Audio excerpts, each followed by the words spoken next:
അരക്ഷിതരായ Ghassan ജനതയ്ക്ക് മേൽ ക്രൂരത തുടർന്ന് ഇസ്രയേൽ. UN സഹായ കേന്ദ്രങ്ങൾക്ക് സമീപം വീണ്ടും വെടിവെപ്പ്. റഫേൽ 14 പേരും ദേർ അൽ ബലായിൽ 2 പേരും കൊല്ലപ്പെട്ടു. 24 മണിക്കൂറിനിടെ ഇസ്രയേൽ ഡിഫൻസ് ഫോഴ്സ് നടത്തിയ പലസ്തീൻ ആക്രമണങ്ങളിൽ കൊല്ലപ്പെട്ടത് 60 പേരാണ്.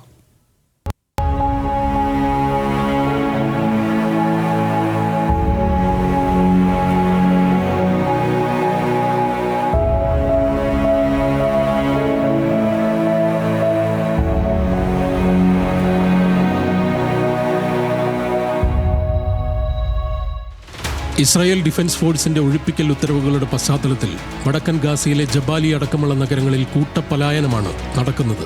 എന്നാൽ US പിന്തുണയുള്ള ഗാസ ഹ്യൂമനിറ്റേറിയൻ ഫൗണ്ടേഷന്റെ സഹായ കേന്ദ്രങ്ങളിൽ അവശ്യ സാധനങ്ങൾക്കായി ഒത്തുകൂടിയ 100 കണക്കിന് പലസ്തീനികൾക്ക് നേരെയാണ് IDF വെടിയുതിർത്തത്.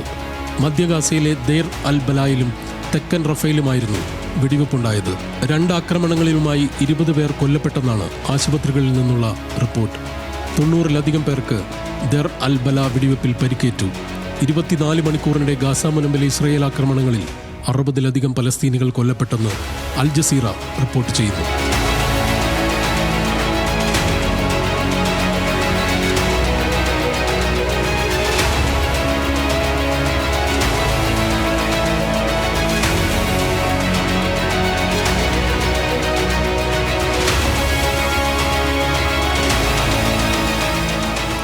അതിനിടെ ഗാസയിലേക്ക് സഹായമെത്തിക്കാൻ ശ്രമിച്ച സന്നദ്ധ പ്രവർത്തകരുടെ കസ്റ്റഡിയിൽ തുടർ നടപടികളുമായി മുന്നോട്ടു പോവുകയാണ് ഇസ്രായേൽ. ഗാസയിലേക്കുള്ള മാർഗമധ്യേ അന്താരാഷ്ട്ര സമുദ്രാതിർത്തിയിൽ നിന്നാണ് സന്നദ്ധ പ്രവർത്തകരുടെ ബോട്ട് തടയുന്നത്. ഇസ്രായേലിലേക്ക് അനധികൃതമായി കടക്കാനുള്ള ശ്രമത്തിൽ ബോട്ട് പിടിച്ചെടുത്തെന്നാണ് ഇസ്രായേലിന്റെ വാദം. സ്വീഡിഷ് പരിസ്ഥിതി പ്രവർത്തക ഗ്രേറ്റ തുൻബർഗ് അടക്കം മാൻഡിലിൻ ബോട്ടിലെ 12 ക്രൂ അംഗങ്ങളെ കുറ്റം ചുമത്തി നാടുകടത്തുന്ന കാര്യം നേരത്തെ ഇസ്രായേൽ വിദേശകാര്യ മന്ത്രാലയം സ്ഥിരീകരിച്ചിരുന്നു. സന്നദ്ധ പ്രവർത്തകരെ ബെൻ ഗുരിയാൻ വ്യോമത്താവളത്തിലെത്തിച്ചതാണ് ഏറ്റവും പുതിയ വിവരം. ഇസ്രായേലിൽ എത്തിച്ച സന്നദ്ധ പ്രവർത്തകരെ നാടുകടത്തുന്നതുവരെ അഭിഭാഷകരെ കാണുന്നത് തടഞ്ഞെന്നും ഏകാന്ത തടവിൽ വെച്ചെന്നും ആരോപണമുണ്ട്. International desk, news Malayalam.